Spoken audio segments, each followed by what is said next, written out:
বিসমিল্লাহির রহমানির রহিম। সংগ্রামী দেশবাসী, আসসালামু আলাইকুম।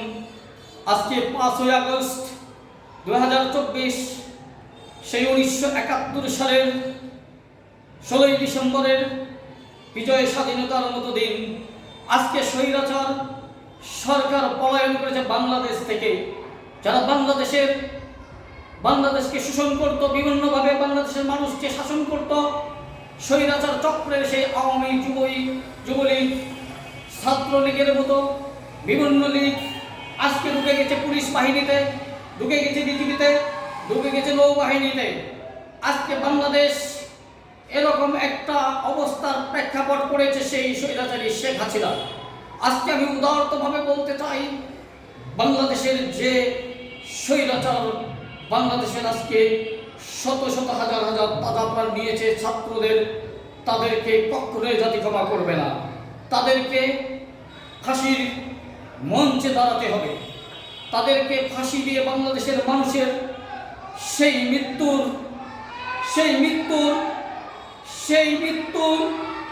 তদারকের প্রতিশোধ দেবে বাংলাদেশের মানুষ।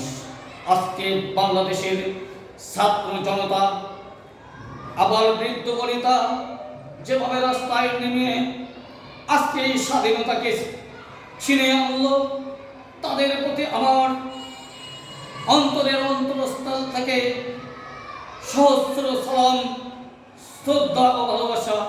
আমি উদারত কণ্ঠে বলতে চাই, আজকে বাংলাদেশ দ্বিতীয় মুক্তিযুদ্ধের স্বাধীনতা ঘোষণা করছে।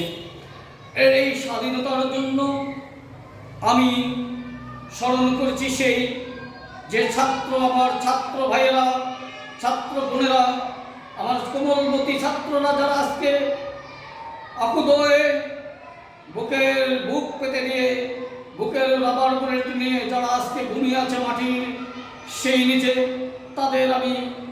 তাদের জন্য আল্লাহ পাকের দরবারে আমি মাগফিরাত কামনা করছি। এবং যারা আহত হয়েছে তাদের প্রতি আমি আমার অন্তরস্থল থেকে দোয়া কামনা করছি, তারা যেন শীঘ্রই সুস্থতা লাভ করে। এবং আজকে যে আমাদের দেশের নৈরাজ্যকারী স্বৈরাচার সরকার শেখ হাসিনা, তার দোসরগুলো আজকে দেশ থেকে পলায়ন করেছে লেজ গুটিয়ে। তাদের প্রতি ধিক্কার জানাচ্ছি। বাংলাদেশের মানুষ হয়ে বাংলাদেশের মানুষের প্রতি কীভাবে তারা গুলি বর্ষণ করে, কীভাবে সব বাহিনীকে লেলিয়ে দিয়ে বাংলাদেশের কোমলমতি ছাত্রের তাজা প্রাণ ফিরে নেয়। শিশু পর্যন্ত ক্ষমা করেনি তারা। 32টা শিশু, শুধু 32টা নয়, হয়তো খবরের বাহিরেও আরও শিশু আছে।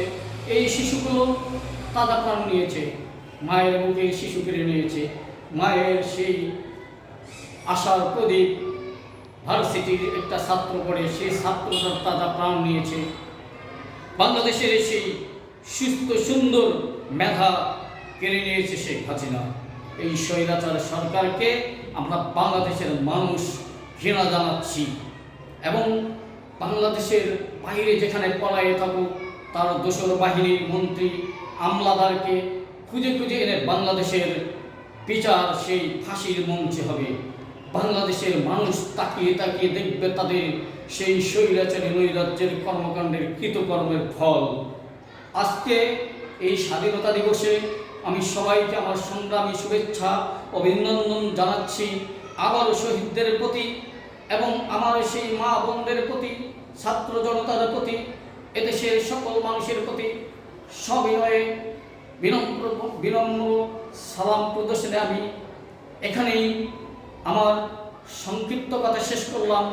আল্লাহ হাফেজ। বাংলাদেশের ছাত্র জনতা দীর্ঘজীবী হোক, শহীদদের আত্মা শান্তি পাক, আহতরা সুস্থ হোক। আল্লাহ হাফেজ। বাংলাদেশ জিন্দাবাদ।